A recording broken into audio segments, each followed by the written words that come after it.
y la tercera va a ser la fase esofágica, ¿no?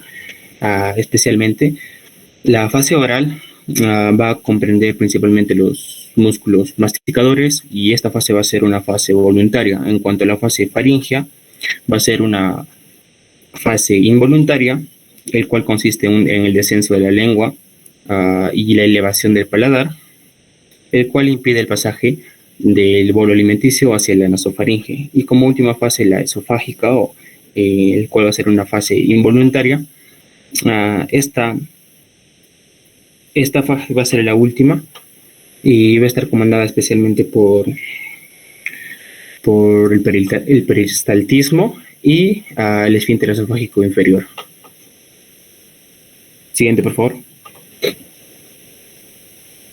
Bueno, hablando sobre el peristaltismo, existen tres contracciones, por así decirlas.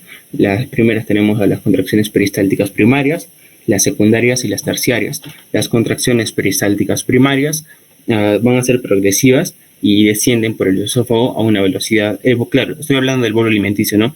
A una velocidad de 2 a 4 centímetros por segundo, alcanzando el esfínter esofágico inferior unos 9 segundos. Después del comienzo de la deglución me van a generar una presión intraluminal de 40 a 80 milímetros de mercurio. En cuanto a la contracción secundaria o fase peristáltica secundaria, van a ser también progresivas, que se van a producir por una distensión o una irritación del esófago, no por una deglución voluntaria. Pueden producirse por un reflejo local independiente para despejar el esófago de cualquier material que haya quedado detrás después de la progresión de la onda peristáltica primaria. Y como última fase, la terciaria, van a ser estas unas ondas simultáneas no progresivas, no peristálticas, monofásicas o multifásicas, que pueden aparecer después de la deglución voluntaria o de la forma espontánea entre las degluciones a lo largo del esófago. Siguiente. Valoración de la función esofágica. Siguiente.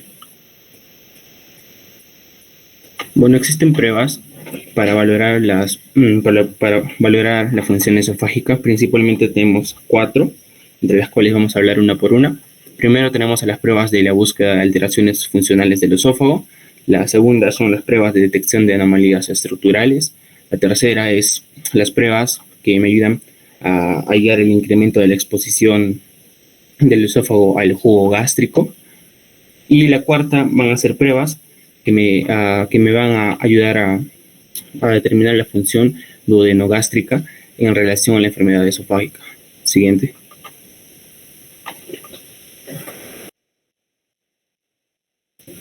Entre las pruebas para detectar anomalías estructurales tenemos a la principal, que es la endoscopía. Esta va a ser una prueba diagnóstica. Esta va a ser, claro, una de primera prueba diagnóstica en pacientes con sospechas de ERG, la cual me va a permitir valorar, obtener una biopsia del estómago y del esófago. También me va a permitir establecer un diagnóstico correcto y podemos apreciar o valorar lesiones obstructivas del esófago. Siguiente, por favor.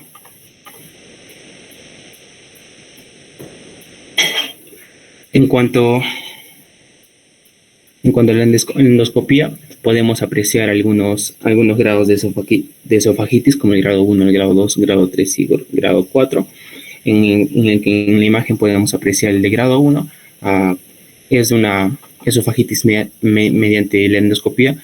Podemos apreciar o registrar una gravedad o una longitud muy baja. En cuanto a la esofagitis de grado 2, va a haber presencia de erosiones lineales cubiertas de tejido de granulación que van a sangrar con facilidad si estas se tocan. La esofagitis grado 3 va a ser una fase muchísimo más avanzada de la enfermedad, en la cual las erosiones van a ser lineales o circulares y se pueden presentar juntas y va a haber una pérdida de epitelio.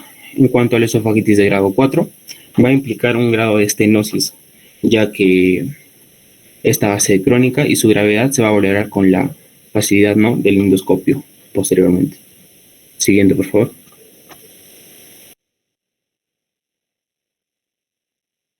Bueno, tenemos algunas técnicas de valoración como la radiografía, el cual va a ser un estudio con trago de bario que se va a realizar de manera selectiva para valorar la anatomía y la motilidad La anatomía de las hernias diatales grandes se van a demostrar con una claridad de imágenes radiográficas con contraste y vamos a poder apreciar algunos problemas de peristaltismo mediante la observación de estas imágenes, ¿no?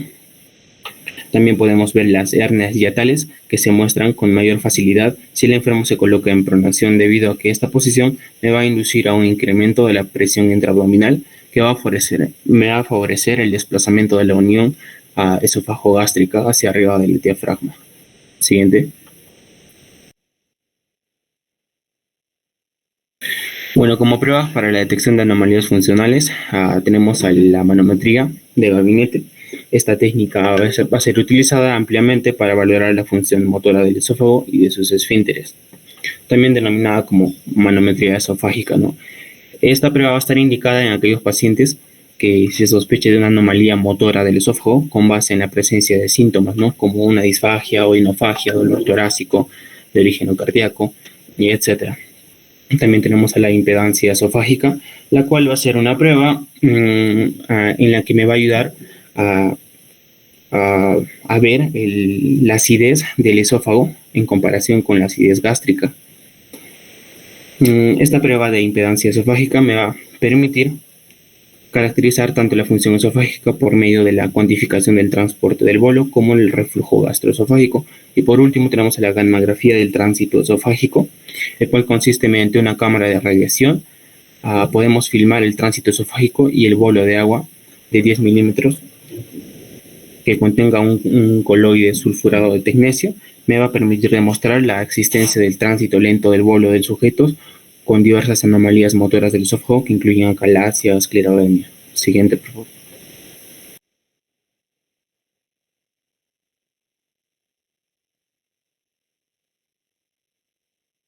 Bueno, esto ya lo mencioné, el cual es la pHimetría y el uso de la radiografía. Siguiente.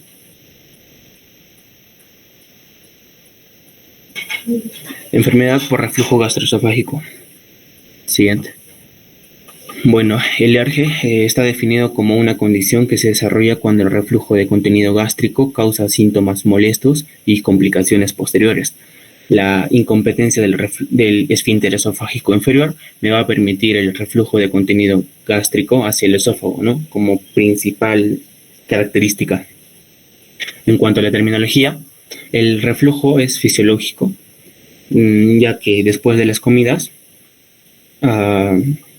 de corta duración o los pacientes asintomáticos pueden generar este tipo de reflujos fisiológicos, ¿no? O aquellas personas que hayan comido en abundancia, alimentos grasosos, ¿no? Etcétera. Pero esta terminología puede generarme a un reflujo del tipo atípico o un reflujo patológico, el cual es denominado como enfermedad del reflujo gastroesofágico, los cuales me pueden generar a un futuro una esofagitis erosiva o una enfermedad de reflujo no erosivo. Siguiente, por favor.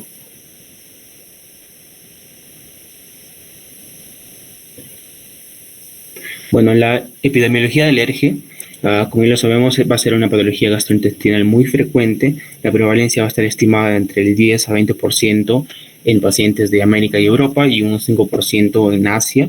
La incidencia aproximadamente es de 5 de cada 1000 personas. Siguiente.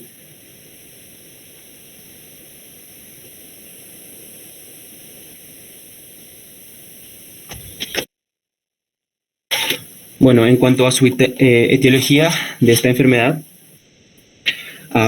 esta me va a implicar una incompetencia del esfínter esofágico inferior principalmente, las cuales me van a contribuir al aumento, ¿no?, del reflujo. Por lo tanto, tenemos ciertas características como aumento de peso, alimentos grasosos, bebidas cafeinadas o carbonatadas, alcohol, tabaquismo, fármacos, los cuales me van a contribuir a que aumente el reflujo y a que el esfínter esofágico inferior sea deteriorado, por así decirlo.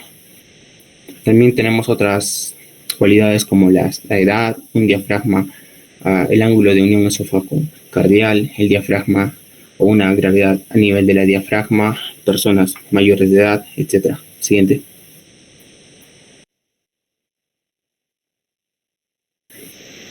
Por lo tanto, el origen de la fisiopatología va a ser multifactorial. Especialmente va a existir una agresión en cuanto a los factores agresivos, van a ser mayores a los factores defensivos. ¿A qué me refiero? Que los factores defensivos, como es la barrera antirreflujo, el aclaramiento esofágico, la resistencia de mucosas, va a estar dañada, por así decirlo, por los factores agresivos, que estos van a ser superiores, ¿no? En cuanto a los factores agresivos, tenemos principalmente al ácido clorhídrico, claro, a la pepsina. También tenemos a la bilis, a la tripsina. Estos me van a generar un 90% de la agresión o de daño en cuanto a la patología, ¿no? Siguiente, por favor. Bueno, aquí en este esquema está representado un poco mejor los factores agresivos que tenemos al ácido clorhídrico, la pepsina, la bilis, algunas enzimas pancreáticas. Van a alterar la barrera de la mucosa o van a ser mayores que los factores defensivos, por lo tanto me van a generar un reflujo patológico. Siguiente, por favor.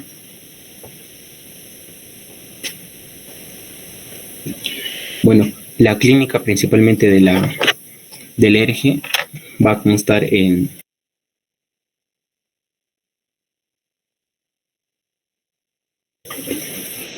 una pirrosis, el cual vamos a denominarlo como una clínica del tipo típica, el cual va a estar en un 75% de todos los pacientes. También vamos a tener problemas como una disfagia, un dolor torácico, regurgitación, celorrea, náuseas, ¿no? Esta clínica va a ser una clínica típica. Y también tenemos una clínica atípica o denominada como una clínica pulmonar. Esto se debe a que el reflujo va a llegar hacia los pulmones, ¿no? Por así decirlo, hacia el área de los pulmones, y los cuales me van a generar una tos crónica, me pueden generar bronquitis, asma, absceso pulmonar, dolor precordial.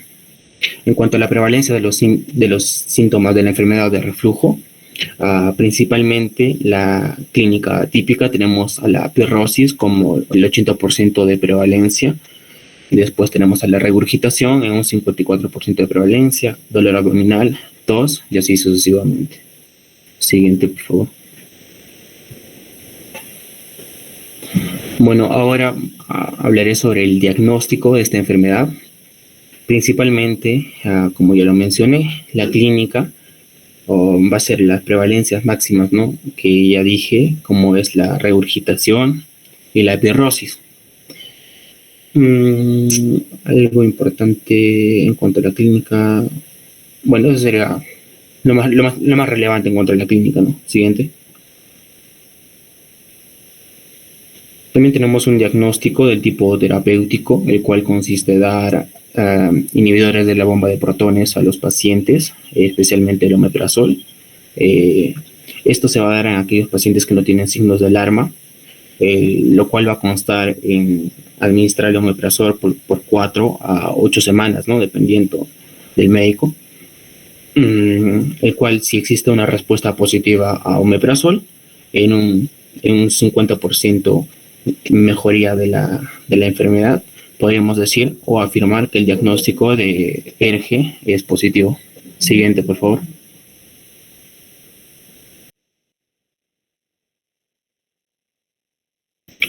Bueno, en cuanto al diagnóstico endoscópico, principalmente vamos a señalar a aquellos pacientes que tengan problemas o signos de alarma como disfagia, odinofagia, vómitos persistentes, anemia ferropénica, hemorragias digestivas, pérdida de peso, tumoración epigástricas, o en aquellos pacientes que persistan por más de 8 semanas al tratamiento indicado, que era el tratamiento del omeprazol, ¿no? En la endoscopía podemos ver la clasificación de Ángeles, el cual se divide en 4 grados: el grado A, del tipo B, C y D. En cuanto al grado del tipo A, nos dice que va a ser una o más erosiones de 5 milímetros que no se extiendan entre los extremos superiores de 2 pliegues mucosas. El grado de tipo B va a ser una o más erosiones mayores de 5 milímetros que no se extiendan entre los extremos superiores de 2 pliegues de mucosas, y el grado C, una o más erosiones que se extienden en forma continua entre los extremos de mayor o igual a 2 pliegues de mucosas pero que abarcan menos del 75% de la circunferencia. Y el grado D va a ser parecido al grado C, pero con un compromiso mayor o igual al 75% de la circunferencia, como podemos observar en la imagen del lado derecho. Bueno, siguiente, por favor.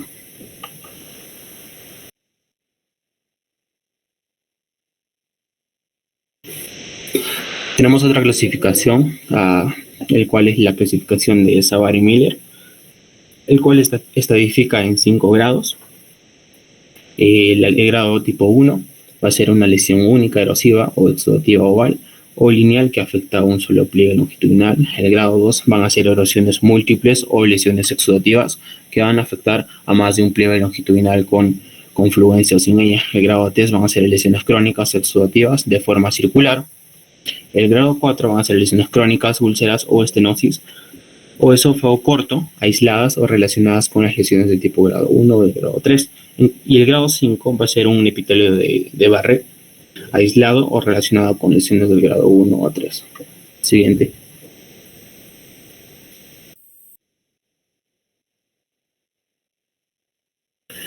En cuanto a la pHimetría, como ya lo mencioné, esto se va a dar en pacientes con síntomas típicos, sin evidenciar esofagitis en endoscopía, y aquellos pacientes que no respondan al uso de inhibidores de bomba de protones. Esta pHimetría me va a demostrar el reflujo en pacientes que van a entrar a cirugía posteriormente y van a ser para pacientes con síntomas atípicos, sin esofagitis endoscópica o sin síntomas extraesofágicos, y aquellos pacientes que no me van a responder al omeprazol. Siguiente. La manometría se va a usar para pacientes con posibles afectaciones en la actividad motora del esófago y de sus esfínteres, principalmente el inferior, el cual consiste en introducir una sonda sensible a la presión a través de la boca, nariz hasta el estómago, y esta prueba se va a realizar 8 horas antes en ayuno. Siguiente, por favor. Bueno, el diagnóstico etiológico, patológico, principalmente consiste en una sospecha del esófago de Barrett y alguna detección de displasias. También me puede ayudar mucho para valorar otras causas de esofagitis, Siguiente, por favor. Complicaciones de alergia. Siguiente. Bueno, en cuanto a las complicaciones esofágicas, tenemos a la esofagitis erosiva, al esófago de Barrett y a la estenosis esofágica. La esofagitis erosiva, esta se va a producir ya que existe un reflujo excesivo del ácido, los cuales me van a generar un tipo de erosión o úlceras a nivel del esófago, Generalmente los pacientes se van a encontrar asintomáticos o puede presentar lo que es la pirrosis o regurgitación. En cuanto al esófago de Barrett, esta va a ser una condición en la cual el epitelio columnar metaplásico sustituye al epitelio escamoso estratificado, que normalmente recubre el esófago distal y predispone al desarrollo de cáncer esofágico.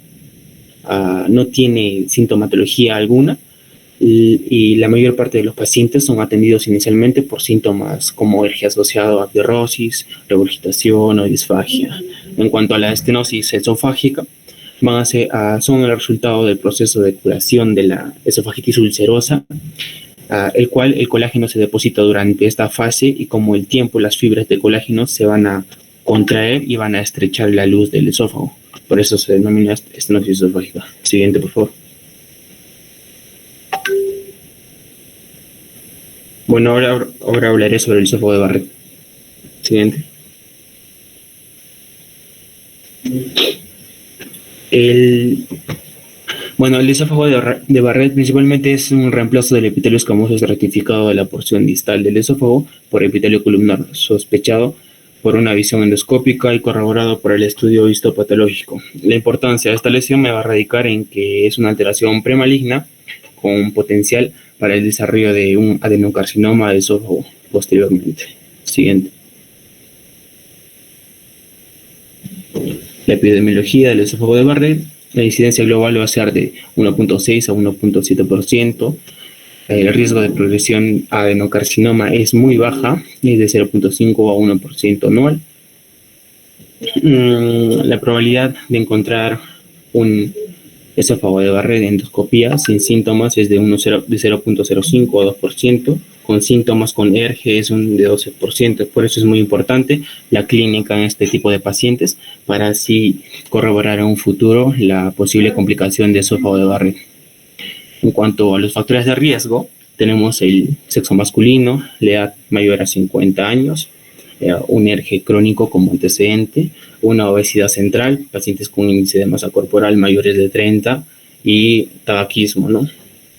La fisiopatología en sí consiste en el daño crónico de la mucosa por el reflujo gastroesofágico. Siguiente.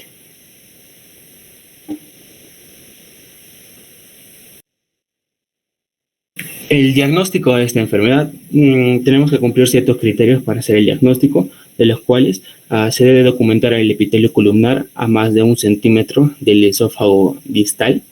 El examen histológico de las muestras de biopsia de este epitelio columnar deben revelar una metaplasia intestinal con células caliciformes. La línea Z, o denominada como la unión escamo-columnar, esta unión del epitelio columnar, el cual va a tener una coloración rojiza que luce de manera arterciopelada en el examen endoscópico. Con el epitelio escamoso tiene un aspecto pálido y brillante, ¿no? Podemos observar claramente el cambio de coloración de estos pliegues. Bueno, siguiente. Tenemos algunos riesgos para evolucionar. No, siguiente.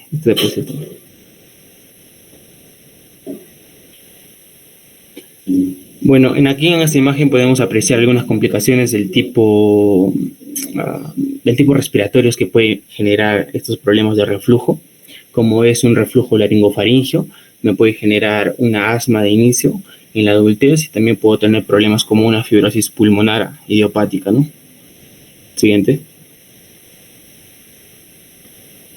El tratamiento. Bueno, el tratamiento consiste principalmente en el uso de inhibidores de la bomba de protones, los cuales me van a ayudar a establecer o a disminuir el reflujo, ¿no? Ya que vamos a disminuir la secreción de ácido clorhídrico, por lo tanto el reflujo va a disminuir. La disminución en un 50% de la sintomatología me va a hablar de un ERG, ¿no? También tenemos el tratamiento quirúrgico de antirreflujo, el cual me va a mejorar los síntomas respiratorios en casi un 90% en los niños y un 70% en los adultos. Y por último tenemos una reconstrucción quirúrgica de la válvula, el cual va a ser el tratamiento más eficaz para el asma inducida por reflujo. Siguiente. Bueno, aquí tenemos algunos tratamientos. El tratamiento médico, también denominado como el tratamiento no farmacológico, la cual primeramente tenemos que dar al paciente un tratamiento si este padece una sintomatología leve, como es el régimen de 2 semanas con ácidos simples antes de iniciar la prueba diagnóstica. Tenemos algunos tratamientos paliativos, como elevar la altura de la cabeza en la cama, evitar el uso de ropa ajustada, comidas frugables, evitar las cenas poco antes de acostarse, es muy importante, 3 horas antes de acostarse, reducir el peso y evitar el consumo de alcohol, café, chocolate, etcétera, ¿no? También el uso principal de inhibidores de bomba de protones, como el omeprazol. Este va a estar indicado en 40 miligramos por día entre 4 a 8 semanas. Este tipo de tratamiento van a ser para aquellos pacientes que no tengan mucha sintomatología. También son denominadas como tratamientos higiénico-dietéticas, ¿no? Y el omeprazol va a ser el tratamiento de primera línea. Siguiente.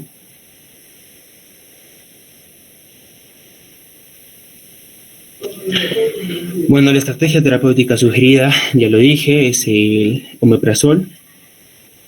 Y si en un futuro no no apacigua la sintomatología del paciente, podemos dar al paciente el uso de algunos procinéticos, ¿no? Como es el caso de la metoclopramida, lo cual me va a ayudar bastante a evitar los problemas de regurgitación más que la sintomatología.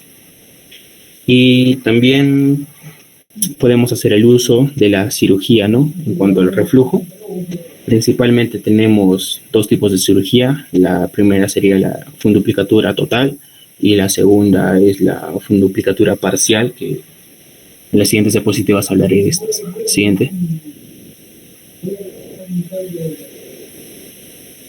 Bueno, tenemos algunos principios del tratamiento quirúrgico. La operación debe formar una válvula que impida la regurgitación del contenido gástrico hacia el esófago. Se espera un aumento del doble de la presión gástrica en reposo, o sea, de lo que es de 12 milímetros de mercurio a una presión gástrica de 6 milímetros de mercurio. La magnitud del aumento de la presión a menudo es menor después de una funduplicatura parcial. El procedimiento quirúrgico debe permitir la colocación de un segmento del esfínter esofágico distal de longitud adecuada dentro del ambiente abdominal. Y también me va a permitir que el cardias reconstruido se relaje durante la deglución. La funduplicatura no debe incrementar la resistencia del esfínter relajado hasta un nivel que exceda la capacidad peristáltica del cuerpo del esófago. El procedimiento debe permitir que la funduplicatura quede colocada dentro del abdomen sin tensión y se mantenga en un sitio mediante la aproximación de los bordes del diafragma por arriba de la reparación. Siguiente.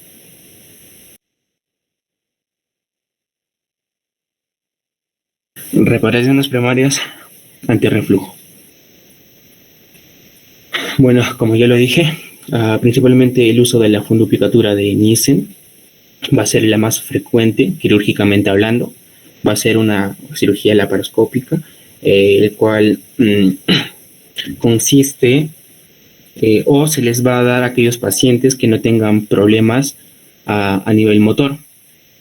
Como podemos ver en la pantalla, va a ser una disección yatal y conservación de la extensión completa de los ambos nervios de los vagos. Va a haber una movilización esofágica circunferencial. Va a ser un cierre yatal casi siempre posterior del esófago y va a ser una creación de una funduplicatura corta y floja sobre un dilatador esofágico. Va a ser de uso exclusivo de fondo gástrico para envolver el esófago de manera semejante a una yeyonostomía tipo Whistler. Siguiente. Tenemos a otras intervenciones quirúrgicas como es la funduplicatura posterior parcial, la funduplicatura parcial anterior y la gastroplastia de Collins. La primera va a ser una alternativa al procedimiento de Nissen en un intento por disminuir el riesgo de los efectos colaterales. El procedimiento posterior parcial, o denominado como TOUPET, va a consistir en una funduplicatura gástrica de 270 grados alrededor de los 4 centímetros distales del esófago, y la funduplicatura parcial anterior va a ser una técnica alternativa a la funduplicatura parcial, y esta me va a construir una envoltura a nivel del tipo anterior. Después de la reparación yatal posterior, la parte anterior del fondo se arroja sobre la parte anterior del esófago y se sutura al borde a nivel yatal y de la pared esofágica. Y como último tenemos a la gastroplastia de tipo Collins. Esta se va a realizar en aquellos pacientes que tengan un esófago acortado antes de la funduplicatura para reducir la tensión en la unión gastroesofágica. Y bueno, siguiente.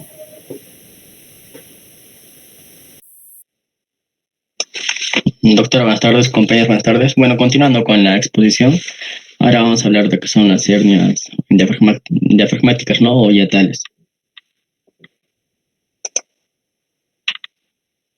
Primero vamos a hablar, ¿no? De los tipos de hernias yatales esofágicas. Se han identificado en sí 3 tipos, ¿no? La primera va a ser, ¿no?, la hernia deslizante tipo 1, que se va a caracterizar por lo que es la dislocación cefálica del cardias, ¿no?, en el medio posterior. La tipo 2, o la hernia paraesofágica o por rodamiento, En acá hay una dislocación, ¿no?, cefálica de lo que es el fondo gástrico con cardias en posición normal. Y luego tenemos la tipo 3 o la mixnada, que es una combinación, ¿no?, de de las dos anteriores, que se caracteriza por la dislocación cefálica del cardias y del fondo gástrico, ¿no? También en algunas clasificaciones taxonómicas se declara, ¿no?, una hernia yatal tipo 4. Y en acá la tipo 4 lo que es que aparte de que va a haber una hernia yatal o esofágica, también va a haber va a haber una herniación de un órgano, ¿no?, adicional, y el que comúnmente se hace es el colon. En cuanto a la incidencia y la etiología, vamos a ver que no, que la hernia yatal deslizante va a ser 7 veces mayor que la hernia paraesofágica. Y la hernia yatal por deslizamiento de tipo 1 puede evolucionar, ¿no?, a unas hernias mixtas de tipo 3. La hernia de tipo 2 o la paraesofágica van a ser muy poco frecuentes, y la edad media, ¿no?, de presentación de la hernia tipo 2 es de 61 años, en cambio de la tipo 1 es 48 años aproximadamente. Y las hernias paraesofágicas más frecuentes van a ser, paraesofágicas son más frecuentes, ¿no?, en mujeres que en hombres con una relación 4:1. En cuanto a las manifestaciones clínicas, vamos a ver que principalmente ambas, ya sea la tipo 1 o la tipo 2, la paraesofágica o la deslizante, ¿no?, ambos se deben a un reflujo gastroesofágico consecutivo, ¿no?, a deficiencia subyacente de tipo mecánico en el cardias, ¿no? Entonces, en las hernias paraesofágicas, los signos y síntomas principales va a ser disfagia, plenitud postprandial, ¿no? Se va a deber sobre todo por la compresión, ¿no?, del esófago adyacente, por el cardias distendido o por la torsión, ¿no?, de la unión gastroesofágica. Y también un 33%, estos pacientes pueden presentar anemia, ¿no? Se les ha encontrado anemia en un 33% de pacientes que padecen esta hernia, que esto se debe más que todo por el sangrado, ¿no?, recurrente de la ulceración de la mucosa gástrica en la porción herniada del estómago. Las hernias paraesofágicas se relacionan con lo que son complicaciones respiratorias, principalmente la disnea y la neumonía recurrente, ¿no? La disnea se dice que se debe, ¿no?, por la compresión de la aurícula derecha, y esto reduce lo que es el gasto cardíaco. También hay que tener en cuenta que las hernias paraesofágicas, ¿no?, son peligrosas para lo que es, ¿no?, la vida del paciente, ya que desencadena fenómenos catastróficos, ¿no? Entre ellos está lo que es el sangrado excesivo, la formación de un vólvulo con obstrucción aguda, y también puede provocar lo que es el infarto del estómago, ¿no? En cambio, en las hernias por deslizamiento, acá los principales signos y síntomas son la disfagia, la pirosis y la regurgitación. En el caso de esta hernia por deslizamiento, la disfagia acá se va a deber, ¿no?, por la presencia de un edema de mucosa o al anillo de Schatzky o al estenosis, ¿no? En estos también se ha encontrado en otros pacientes, se han encontrado, ¿no?, pacientes que no están relacionados, ¿no?, con lo que es la enfermedad con reflujo, y que presentan disfagia, ¿no?, sin que existan anomalías endoscópicas ni manométricas, ¿no?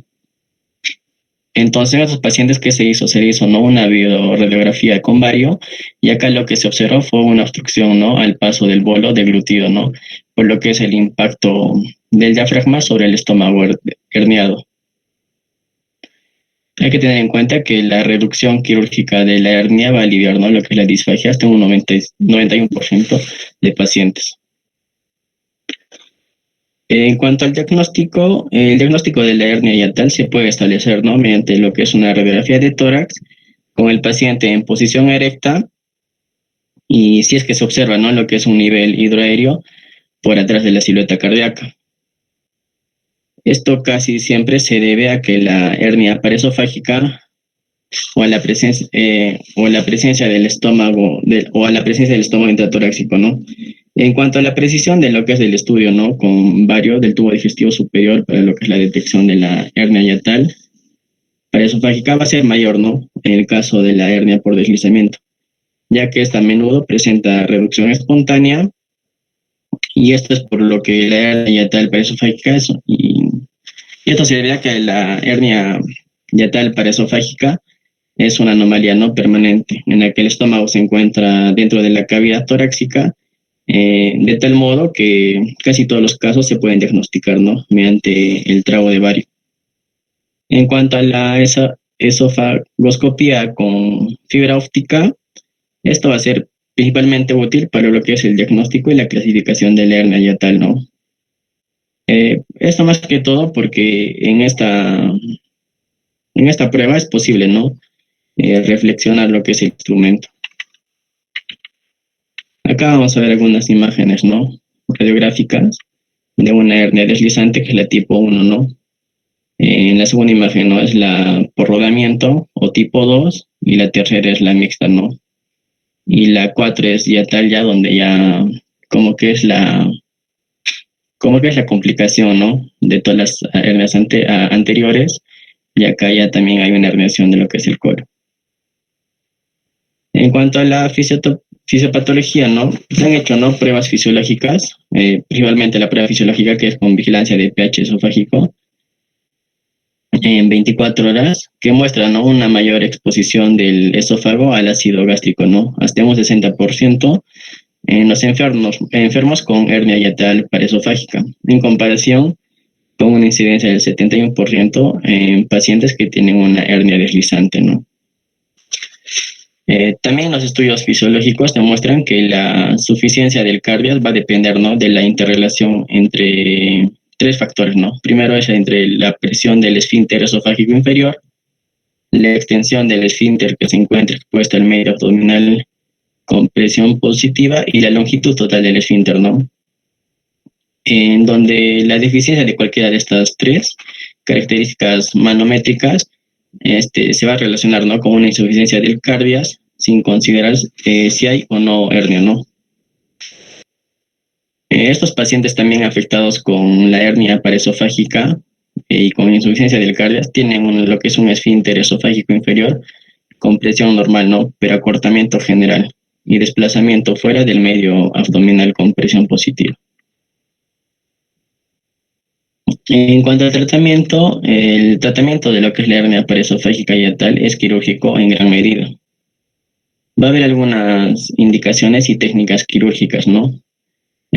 Sobre todo la presencia de la hernia paraesofágica se considera, ¿no?, una indicación para lo que es la reparación quirúrgica. Esta recomendación se basa, ¿no?, en dos observaciones clínicas. La primera es que algunos estudios, ¿no?, han mostrado una incidencia importante de complicaciones catastróficas, ¿no?, que ponen en riesgo la vida del paciente, como sangrado, infarto y perforación, ¿no? Y el otro punto es la reparación de urgencias se relaciona con una mortalidad elevada.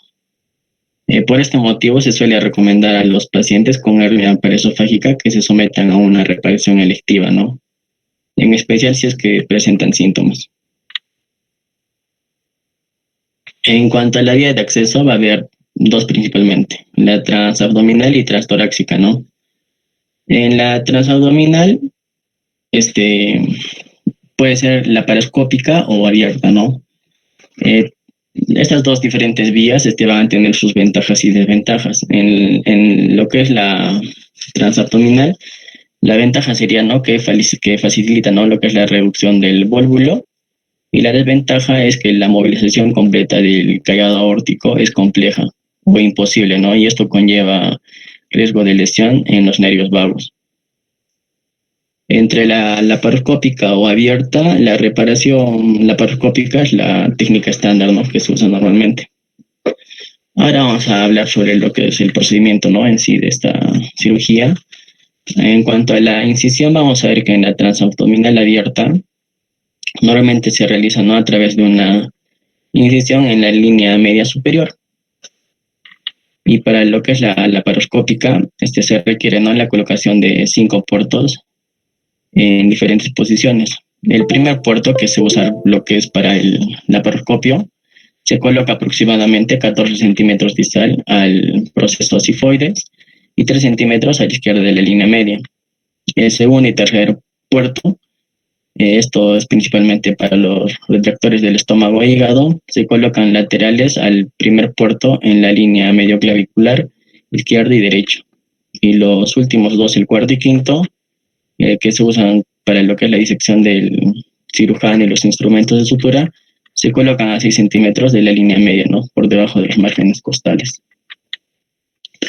En cuanto a la disección y del hiato y del saco herniario, vamos a ver que para evitar lo que es una rehernia, lo que se requiere, ¿no? Es la disección completa y la extracción del saco herniario del mediastino, ¿no? En lugar de la mera reducción, ¿no? De lo que es el contenido de la hernia del saco.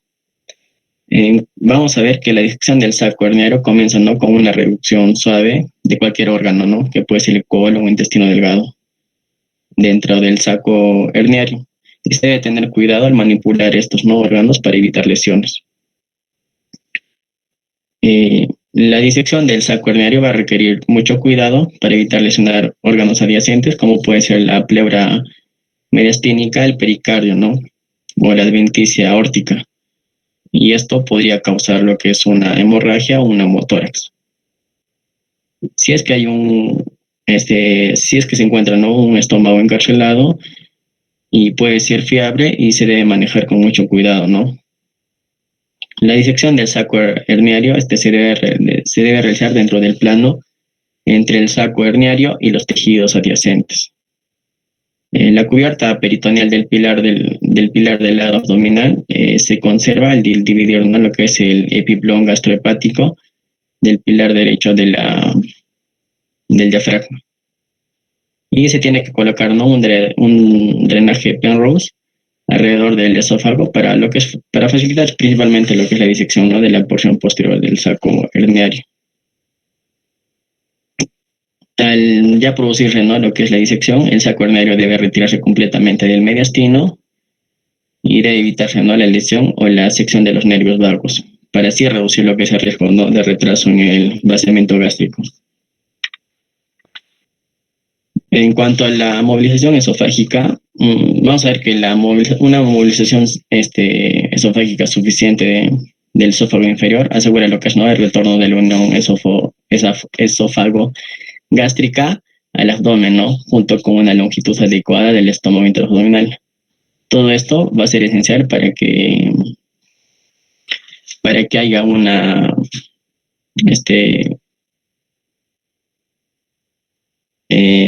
una, una buena operación, ¿no? Y que esté sin tensión. El uso de la electrocauterización debe limitarse, ¿no? A movilizar el esófago. El esófago debe movilizarse hasta el nivel de las venas pulmonares inferiores o hasta que se haya liberado, ¿no? Más de 3 centímetros de esófago intraabdominal sin tensión. Si no se puede obtener esta longitud esofágica intraabdominal, simplemente con lo que es la movilización esofágica, acá lo que vamos a realizar, lo que se tiene que realizar va a ser una gastroplastia de Collins, ¿no? En cuanto al cierre del defecto yatal, vamos a ver que los pilares del diafragma se cierran por debajo y por detrás del esófago, ¿no? Y la reparación debe realizarse sin tensión. Va a haber, bueno, primero, si es que las fibras crurales están intactas, el defecto, ¿no? De la hernia y el defecto de la hernia es pequeño y se puede lograr un cierre sin tensión. Cerramos acá con 3 o 4 suturas nasohorribles interrumpidas, atadas intracorpóreamente, ¿no? En cuanto si el defecto es más grande, en donde las fibras crurales no se pueden cerrar de manera primaria, acá se puede considerar, ¿no? Lo que es el uso de las incisiones relajantes a lo largo del músculo crural derecho o izquierdo. Y si las fibras crurales se rompen durante lo que es la disección, el defecto de la hernia es grande o el cierre crural es tenue o está bajo tensión, acá se indica, ¿no? Que se tiene que reforzar el cierre crural con una malla biológica. En cuanto a la vía transtorácica, en sus ventajas van a ser que facilita lo que es la movilización esofágica completa Y la desventaja es que el traumatismo, para lo que es la técnica de entrada, ¿no? Y el dolor posoperatorio son mucho mayores que con el acceso laparoscópico, ¿no? En cuanto a los pasos, ¿no? De la transtorácica, vamos a tener el primer paso, que es, ¿no? La hernia se va a exponer a través de una toracotomía posterolateral a izquierda a través del séptimo y octavo espacio intercostal.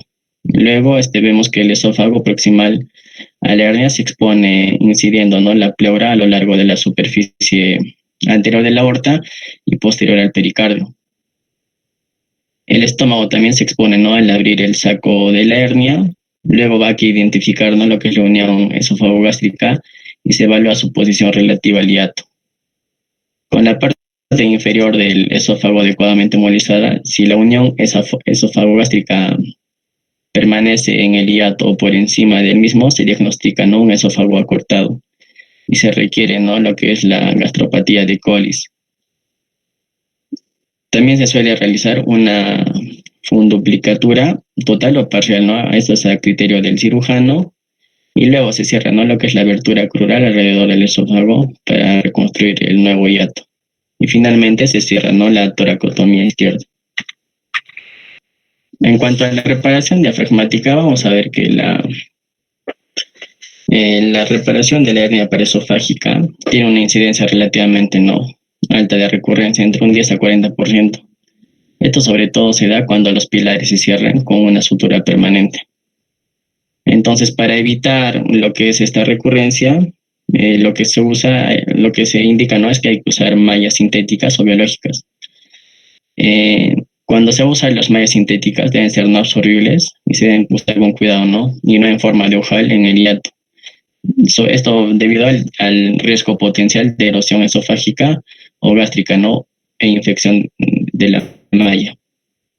Al usar lo que es la malla biológica, que puede ser dermis porcina celular, dermis humana celular o submucosa del intestino delgado porcino, esta se ha vuelto, ¿no? Más frecuente, pero es mucho más costoso el uso de estas mallas biológicas. En cuanto a la importancia, ¿no? O para qué sirve lo que es la fundoplicatura en la reparación de la hernia yatal gigante, hay discusiones, ¿no? No hay un consenso y se debate, ¿no? Los beneficios y los no beneficios, ¿no? ¿Por qué no se debería usar esta fundoplicatura, ¿no? Principalmente lo que dicen es que porque hay complicaciones, ¿no? Postquirúrgicas consecutivas a lo que es la fundoplicatura. Otro es que la duración va a ser mayor, ¿no? Al ser otro procedimiento más y también al ser aumentar otro procedimiento más, el costo va a ser mayor. ¿Y por qué sí se debería usar, no? Entre las causas o lo que dicen las ventajas, ¿no? Que tendría esta fundoplicatura está que la vigilancia de 24 horas del pH esofágico muestra mayor exposición, ¿no? Como ya dije, esofágica al jugo gástrico en pacientes con una hernia paraesofágica, ¿no? Y no existe una relación entre los síntomas de los enfermos con hernia paraesofágica y el grado de suficiencia del cardio. Y la disección de la porción gastroesofágica del esófago podría causar un reflujo postoperatorio. En cuanto al esófago corto y la hernia paraesofágica, vamos a ver que las hernias paraesofágicas gigantes pueden relacionarse, ¿no? Con lo que es un esófago corto hasta un 5 a 20%. Y esto a la hora del procedimiento aumenta, ¿no? Lo que es la dificultad. En los resultados preoperativos de trago de bario y la esófago-gastroduodenoscopía pueden aportar, ¿no? Indicios de que posiblemente el paciente tenga o esté con un esófago corto, pero no es definitivo. Entonces el diagnóstico de este esófago corto se hace ya en el quirófano. Y lo que hacen los cirujanos es, ¿no? La gastropatía de Colles, que esta cirugía logra, ¿no? Lo que es la elongación esofágica mediante la creación de un neoesófago con el cardias gástrico, ¿no? Como se ve en imagen. En cuanto a los resultados de esas operaciones, va a haber, ¿no?, un alivio de los síntomas tras la reparación quirúrgica de la hernia presofágica en más del 90% de pacientes, ¿no? Y la reparación laparoscópica de una hernia yatal paresofágica da un buen resultado. Eh, Acá también otro punto es que casi todos los autores informan una mejoría sintomática en un 80-90% de los pacientes y una recurrencia es menor al 10 o al 15%. Los resultados óptimos con la reparación abierta o laparoscópica de la hernia yatal gigante deben incluir, ¿no?, opciones para reforzamiento con malla del cierre yatal y prolongación esofágica, ¿no?, selectiva, con alguna de las múltiples técnicas perfeccionadas, ¿no?, para la creación de una gastropatía de Collins. Y el riesgo de incarceración o estrangulamiento u obstrucción es mínimo en este tipo de operaciones.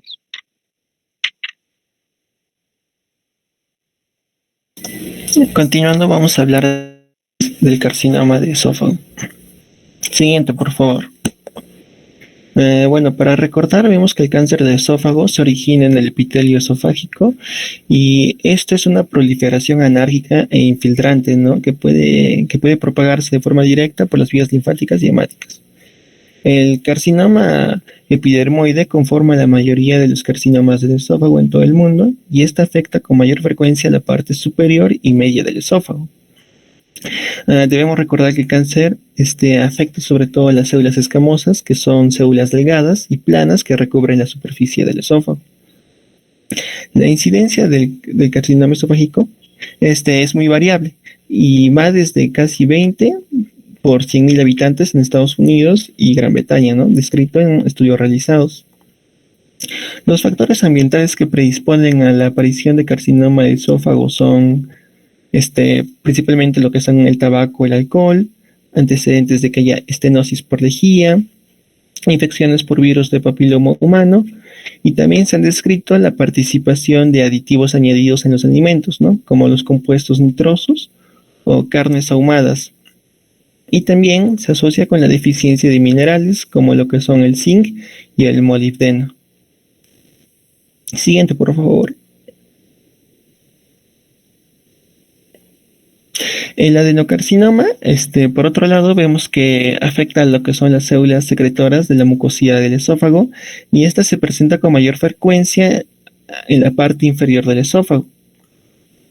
Ahora, el adenocarcinoma fue en alguna época una afección maligna poco frecuente, pero hoy en día, gracias a las nuevas técnicas de diagnóstico, que constituyen más del 50% de los casos de cáncer esofágico en la mayoría de países occidentales. La prevalencia del carcinoma esofágico está aumentando en gran medida a su clara relación con el reflujo gastroesofágico, la enfermedad de esófago de Barrett, y que son enfermedades que predisponen al desarrollo de cáncer esofágico. Ahora, en la imagen podemos ver un ejemplo de desarrollo del carcinoma esofágico, ¿no?, en este caso adenocarcinoma. Vemos que hay un antecedente de enfermedad por reflujo gastroesofágico que debido a la acidez puede dañar los tejidos del esófago y esta, al ser de forma crónica, puede generar lo que es una metaplasia. La metaplasia viene a ser cambios en algunas células que no corresponden a las células adyacentes, ¿no?, al tejido al que pertenecen. Luego se puede generar una displasia de bajo grado, que ya se considera una señal de alarma, y luego una displasia de alto grado, que ya afecta todo el espesor del epitelio y también será llamado como carcinoma in situ. Hoy en día no solo se presentan con mayor frecuencia, sino también lo hacen en sujetos más jóvenes y es común detectarlo en fases más tempranas. Desde el punto de vista macroscópico, el carcinoma epidermoide es muy similar a lo que es un adenocarcinoma. Sin embargo, desde el punto de vista microscópico, el adenocarcinoma casi siempre se origina a partir de una metaplasia en la mucosa de Barrett y se asemeja a lo que es el cáncer gástrico. La metaplasia de Barrett sucede cuando el epitelio escamoso estratificado que recubre el esófago es reemplazado por un epitelio columnar de células caliciformes intestinales, ¿no? Siguiente, por favor.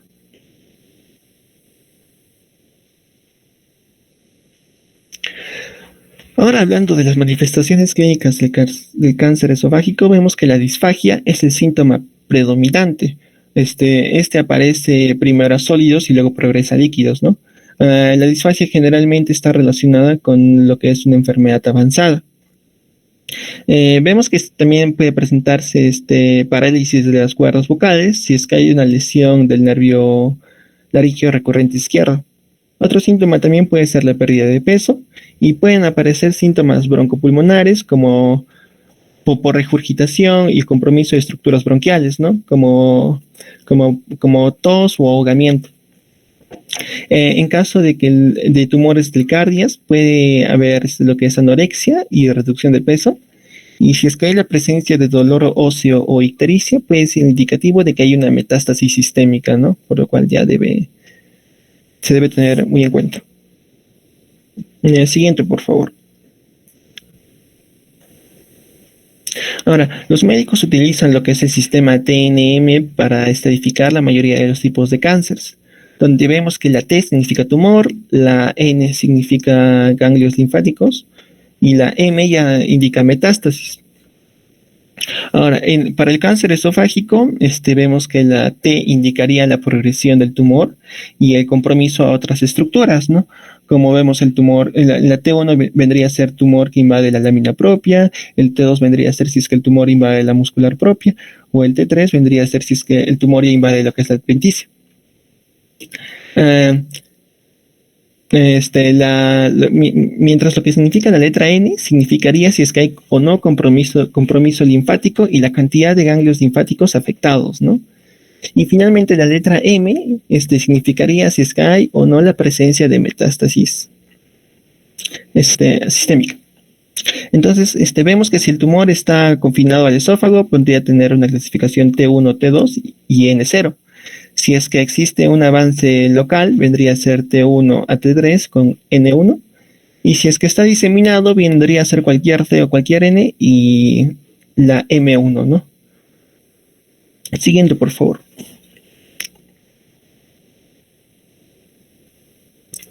Ahora, la selección de una intervención quirúrgica curativa para el cáncer esofágico se basará en lo que es en la localización, la edad y el estado de salud del paciente.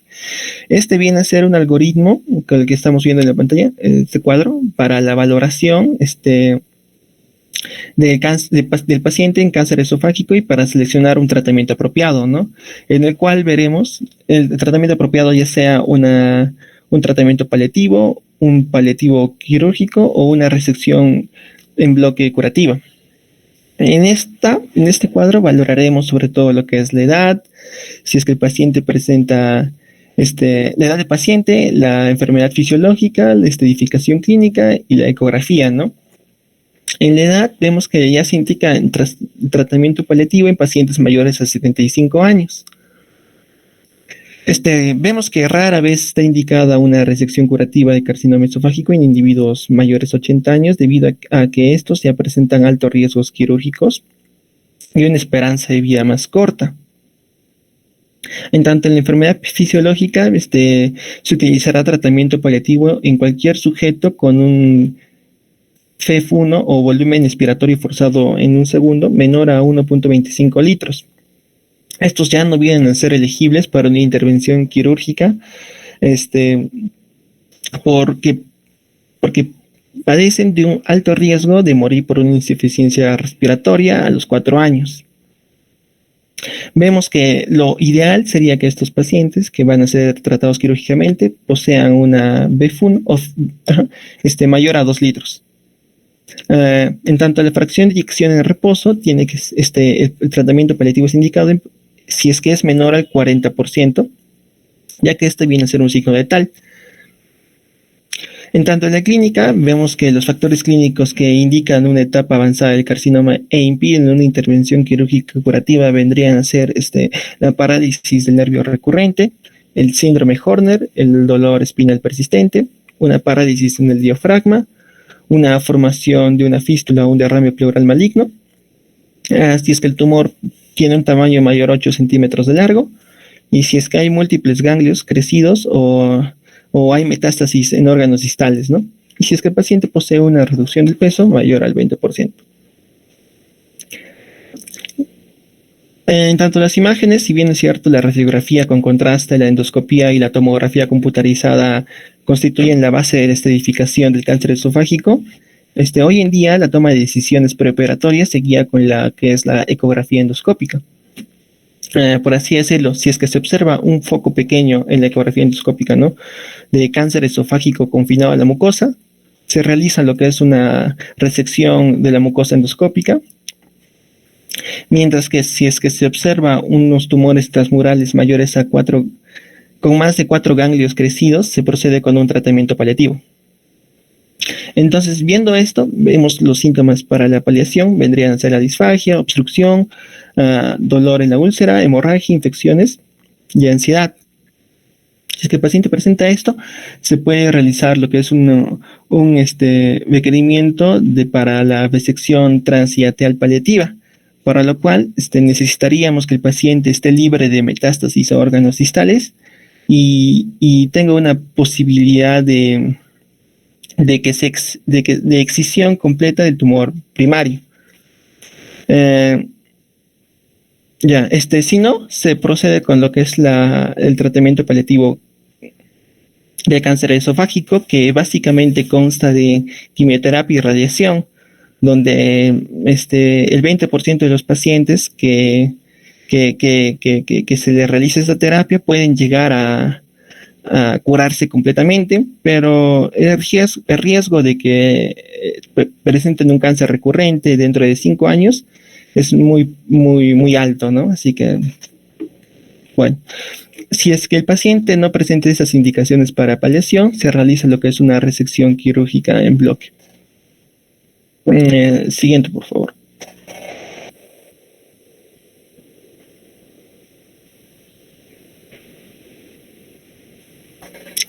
Ahora, en tanto el tratamiento quirúrgico, vemos que el tratamiento quirúrgico para el cáncer esofágico dependerá de la ubicación, también de la profundidad de la invasión, si es que hay o no metástasis ganglionar, y si es que y del estado físico del sujeto para someterse a la cirugía.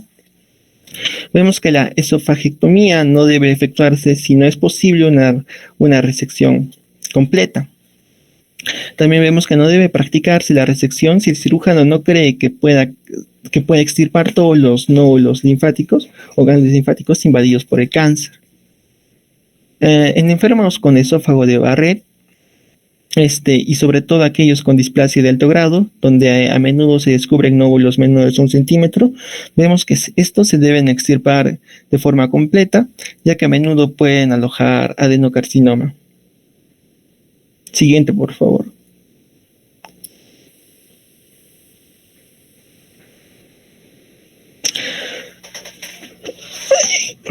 Ahora, los carcinomas intramucosos pequeños pueden eliminarse con lo que son la resección endoscópica mucosa, como ya lo he mencionado, y esta técnica, esta cirugía consta en que el área debajo del nódulo se infiltra con una solución salina, con una aguja para escleroterapia, ¿no?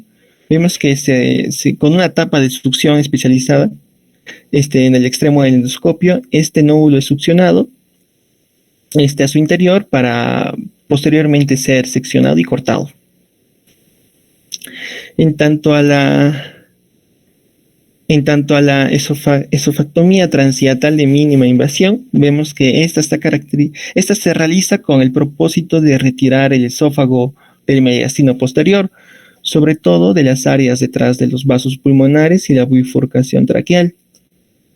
Esto se realiza con 5 o 6 pequeñas incisiones en la parte superior del abdomen, y vemos que en esta técnica se crea laparoscópicamente lo que es un neoesófago, ¿no?, o conducto gástrico a lo largo de la curvatura mayor del estómago, donde con una maniobra de Kocher se libera lo que es el duodeno, y donde también se puede realizar una piroplastía, que es de forma opcional, para luego realizarse lo que es la extracción del esófago retrógrado y luego realizarse un deslizamiento de un extractor venoso desde el cuello hacia el abdomen, seguido por una inversión del esófago en el mediastino posterior con una extracción por el cuello, ¿no? Ahora, en cánceres pequeños, en la unión gastroesofágica, el esófago se extrae de manera anterógrada por medio del deslizamiento del extractor venoso por una incisión cervical para sacar el extremo por la curvatura mayor del estómago. Siguiente, por favor.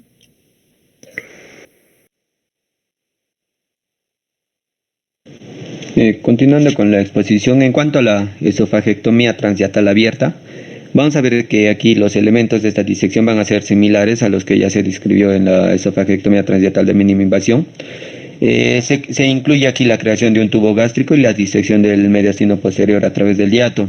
Va a ser necesario ampliar el hiato diafragmático, ya que esta intervención se va a realizar con los dedos y no va a estar bajo visualización directa con instrumentos quirúrgicos. Se puede resecar los lechos ganglionares del mediastino inferior, al igual que los ganglios linfáticos abdominales superiores, lo cual va a ser este procedimiento como una opción atractiva para los cánceres de la unión gastroesofágica. Esta operación va a ser la más rápida de llevar a cabo en manos experimentadas. Siguiente, por favor. En cuanto a la esofagectomía de mínima invasión en 2 y 3 campos, vamos a ver que esta intervención quirúrgica se va a efectuar con la formación de una anastomosis en el cuello, que va a ser la de 3 campos, pero también se puede hacer con la anastomosis grapada en la parte alta del tórax, que va a ser la de 2 campos. Primero, en cuanto a la esofagectomía de mínima invasión de 3 campos, el paciente se va a colocar en decúbito lateral izquierdo, va a ser necesaria la intubación con cánula de doble luz, se va a obtener el acceso videoscópico al tórax en la línea media axilar a la altura del 9º espacio intercostal, con un telescopio angulado que lo que va a iluminar el tórax hacia arriba. Se va a realizar una mini toracotomía en el 6º espacio intercostal en la parte anterior, y esto va a permitirnos introducir instrumentos quirúrgicos convencionales y un trocar alto, lo que hace posible separar el pulmón del esófago. En esta estrategia de 3 campos, el esófago se va a disecar en toda su longitud para incluir la división de la vena ácigos, y también se va a retirar los ganglios linfáticos de la parte superior, media e inferior del mediastino posterior. También se va a extirpar los ganglios linfáticos ciliares, los de la ventana aortopulmonar y los mediastínicos posteriores. Estos se van a enviar como espécimen, o también se pueden ver por separado. El conducto torácico se va a dividir al nivel del diafragma y se va a retirar con la muestra. Después de esta disección torácica completa, se va a colocar en posición de decúbito dorsal al paciente y se le van a situar 5 trocares laparoscópicos para realizar la esofagectomía transyatal mediante cirugía de mínima invasión. Luego se va a suturar el conducto gástrico a la punta de la unión gastroesofágica movilizada del todo y a la manga de la curvatura menor. Se le va a colocar una sonda de alimentación, y también puede practicarse la piloroplastia por vía laparoscópica. Una incisión cervical transversal y la disección entre los músculos esternomastoideo e infrayoideo va a permitirnos el acceso a la parte cervical del esófago. Hay que tener mucho cuidado también para no estirar el nervio laríngeo recurrente.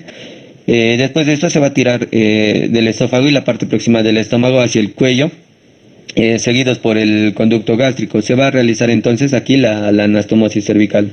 Siguiente, por favor.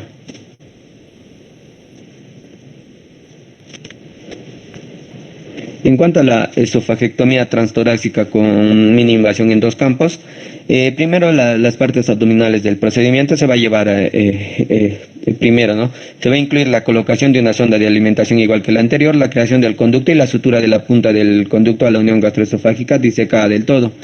Después de esto, el paciente se va a girar para colocarlo en decúbito lateral izquierdo, y a través de una toracoscopia derecha se va a disecar el esófago y se va a dividir a 10 centímetros por arriba del tumor. Una vez se libere esto, la pieza se va a extraer por mini toracotomía y se va a introducir la grapadora para realizar la anastomosis terminal a través de la esquina alta del conducto gástrico y por una herida punzante en la curvatura mayor. El yunque de la grapadora se va a colocar en el esófago proximal y se va a sujetar con una sutura en yareta, y se va a armar la grapadora. Se va a crear la anastomosis y luego se cierra la gastrostomía con otra activación de la grapadora. Aunque la fuga de la anastomosis intratorácica tiene mayor probabilidad de tener consecuencias sépticas, la incidencia de fuga va a ser menor. También se puede presentar otras complicaciones en esta técnica, como son las cuales van a estar relacionadas con el estado pulmonar y estado cardíaco. En sí, las complicaciones más frecuentes van a ser la neumonía, seguida de la fibrilación auricular y luego la fuga por anastomosis. Siguiente, por favor. En cuanto a la esofagectomía de Ivor-Lewis o la esofagectomía en bloque, en este se debe iniciar en el abdomen con una laparotomía medial superior y una disección ganglionar extensa en y alrededor del acceso celíaco y sus ramas, para extenderse hacia el hilo hepático y a lo largo de la arteria esplénica hasta la cola del páncreas. Todos los ganglios linfáticos se va a extirpar en bloque con la curvatura menor del estómago. A menos que el tumor se haya extendido hasta el estómago, se efectúa una reconstrucción con un tubo gástrico de la curvatura mayor.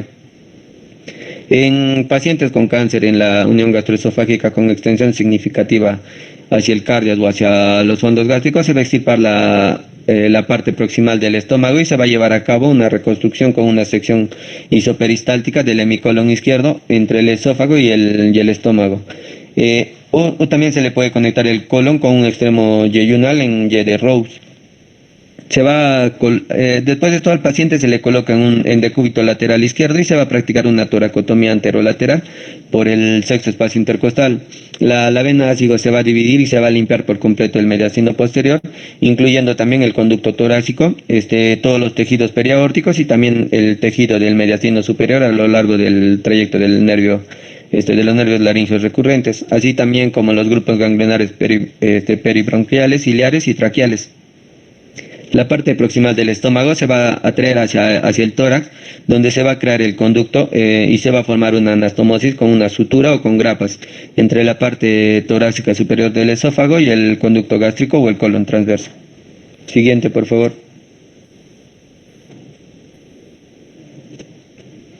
En cuanto a los tratamientos alternativos, vamos a ver primero la radioterapia, que con esto no se va a lograr resultados que puedan ser comparados con los de la intervención quirúrgica.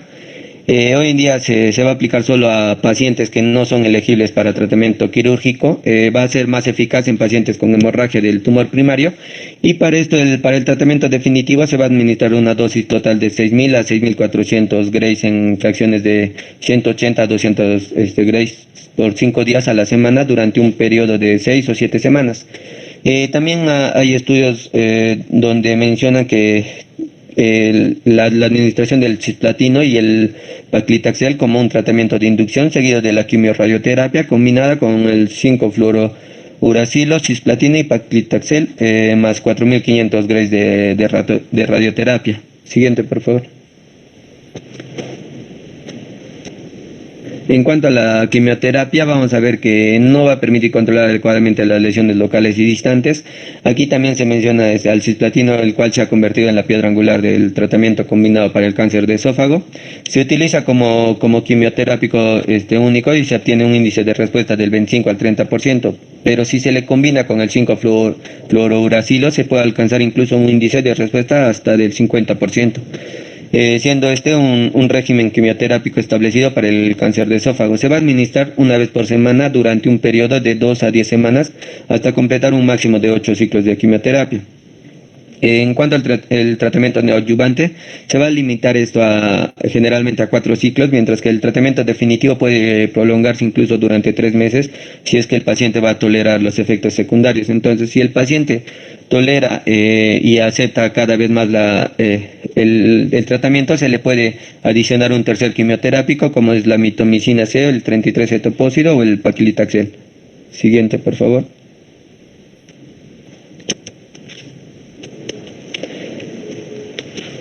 Aquí vamos a ver un algoritmo el cual se propuso para el tratamiento de carcinoma de esófago.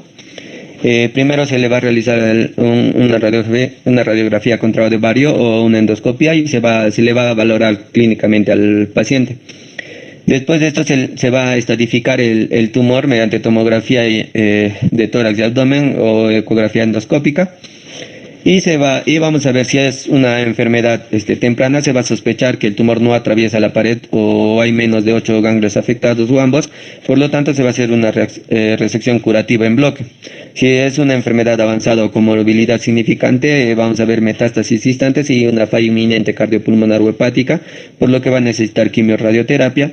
Y si ya es una enfermedad avanzada, lo que va a atravesar la pared y va a haber metástasis múltiples a ganglios linfáticos, va a necesitar quimiorradioterapia preoperatoria seguida por una resección en bloque. Si va a haber una falla terapéutica o recurrencia, vamos a ver con debilidad grave y enfermedad avanzada, se le va a dar medidas de apoyo. Si hay recurrencia local sin metástasis, extirpación completa posible, vamos a ver la intervención quirúrgica paliativa.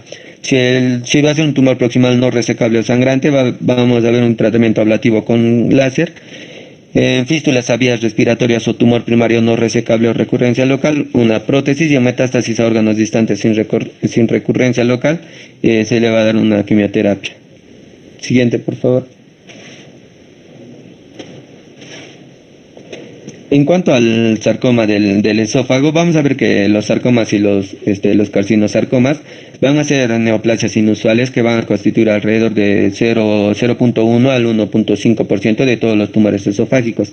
Estos se van a manifestar por disfagia, que no va a diferir de aquella del carcinoma epitelial más frecuente. Los tumores que se ubican en el esófago cervical o torácico alto van a causar síntomas de aspiración pulmonar consecutiva, a obstrucción esofágica. Las neoplasias grandes, las cuales se forman a nivel de la bifurcación de la tráquea, van a originar síntomas de obstrucción de vías respiratorias y síncope por compresión directa del árbol traqueobronquial y el corazón. Como se puede ver en la imagen, vamos a ver en la primera imagen una tomografía computarizada de un leiomiosarcoma, lo cual provocaba la compresión del corazón y un síncope en el paciente. Y en la siguiente imagen, la pieza quirúrgica de esa lesión mostrada en la primera imagen, con una lesión luminal pedunculada y un componente extraesofágico voluminoso. No se encontraron indicios de metástasis a ganglios linfáticos en el momento de que se realizó la intervención quirúrgica. La duración de la disfagia en estos pacientes y la edad en la cual se van a presentar estos tumores van a ser similares a las del carcinoma del esófago. Siguiente, por favor. La radiografía con trago de bario casi siempre va a revelarnos una masa esofágica intraluminal polipoide que va a causar una obstrucción parcial y dilatación del segmento proximal al tumor, como se puede ver en imagen. La naturaleza polipoide y blanda de esta lesión no va a ser diagnóstica, pero sí nos va a distinguir y nos va a diferenciar y va a sugerirnos la presencia de un sarcoma en vez de un carcinoma que es más ulceroso y estenosante. En la esofagoscopía casi siempre se va a observar una masa necrótica intraluminal, y cuando se va a intentar obtener una muestra para realizar una biopsia, va a ser importante eliminar todo el tejido necrótico hasta que aparezca sangrado en la superficie tumoral. Si no se realiza esto, la pieza de la biopsia solo va a aportar material necrótico. Incluso cuando se va a obtener este tejido tumoral viable en una biopsia, va a ser imposible el diagnóstico diferencial de carcinoma o sarcoma o carcinosarcoma con base en las características histológicas de la porción estudiada. Es por esto que no se puede confiar por completo en los resultados de la biopsia para la identificación de estos sarcomas, y con frecuencia la naturaleza polipoide va a ser lo que nos va a inducir a sospechar que se trata de este sarcoma. Siguiente, por favor. Las lesiones sarcomatosas del esófago se van a dividir en dos. Unos en carcinomas epidermoides con células en uso, como es por ejemplo el carcinosarcoma, y los sarcomas reales originados en el tejido mesenquimatoso, como es el leiomiosarcoma, fibrosarcoma y el rhabdomiosarcoma. Entonces, con base en los criterios histológicos actuales para el diagnóstico, tanto el fibrosarcoma como el rhabdomiosarcoma van a ser lesiones en extremo inusuales en el esófago, y en realidad va a ser posible que no existan. En cuanto a la resección quirúrgica, va a ser el tratamiento de elección para el sarcoma polipoide del esófago, ya que la radioterapia no va a dar buenos resultados y los tumores van a permanecer en la superficie y no es sino hasta las fases avanzadas que ocurre una invasión local o se van a diseminar a sitios distantes. Entonces, al igual que en el caso del carcinoma, es necesario que no haya penetración de la pared ni metástasis a ganglios linfáticos para que se pueda lograr un tratamiento curativo. Por tanto, esta extirpación quirúrgica va a explicar la mayoría de los casos de supervivencia a 5 años. En sí va a resultar difícil valorar las ventajas de la resección de un leiomioblastoma del esófago a causa de que va a haber un número tan pequeño de pacientes con tumores de este tipo, lo que hace imposible, ¿no?, ver las ventajas. La mayoría de los leiomioblastomas se va a formar en el estómago y el 38% de los pacientes van a morir por cáncer a los 3 años y el 55% de estos pacientes con pacientes con leiomiblastoma extragástrico también van a morir por esta enfermedad en promedio de 3 años. Por lo tanto, este tipo de tumor se debe considerar como una lesión maligna capaz de comportarse como un leiomiosarcoma. La presencia de la hipercromatosis nuclear, el aumento de mitosis, que va a ser más de una por campo en alta resolución, un tumor mayor de 10 centímetros y los síntomas clínicos del paciente con una duración de más de 6 meses se va a relacionar con mal pronóstico. Siguiente, por favor.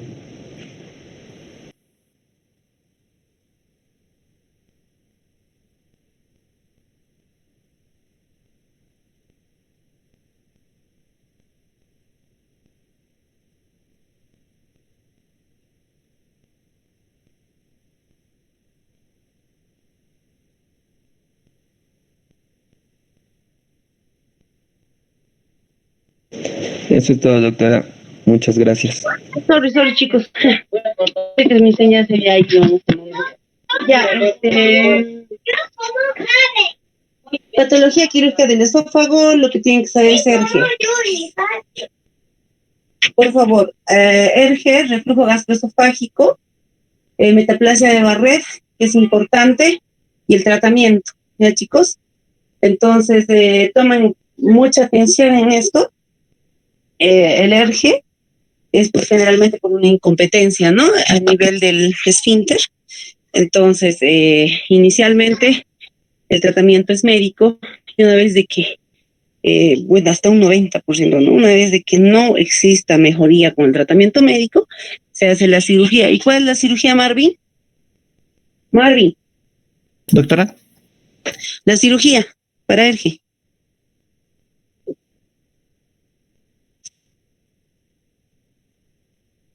Es sencillo, chicos. Por favor, estudien. Es la fundoplicatura de Nissen, ¿no es cierto? ¿Aló? Y, chicos. Shirley. Sí, Shirley. doctora, escuchamos. sí, doctora. Pero Marvin, no me respondes nada. Ya, estudien, por favor, es sencillo, estudien bien lo que es ERGE, reflujo gastroesofágico, en patología del esófago, adenocarcinoma, ¿ya? Entonces, nos vemos en la siguiente clase. ¿Algo más que decir, Shirley?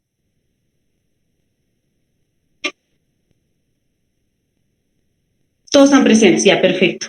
Shirley, tu audio.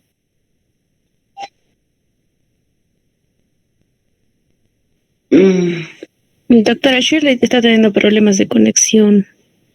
Ya, chicos, entonces, ya, no. ¿Aló? Doctora, sí. Doctora, ¿me escucha? Sí, te escucho. Dime, Shirley. Sí, Shirley.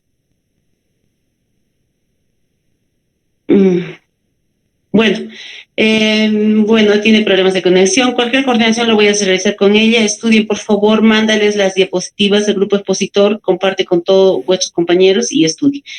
Chicos, nos vemos en la siguiente clase. ¿O hay alguna pregunta, alguna duda? Doctora.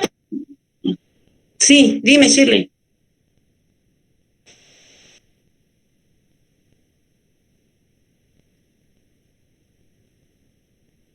Ya, chicos, entonces No habiendo preguntas, y Shirley, no sé qué pasa.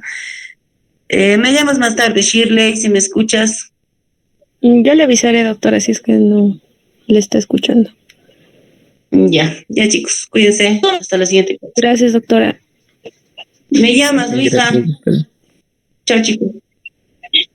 Gracias, doctor. Gracias, doctora.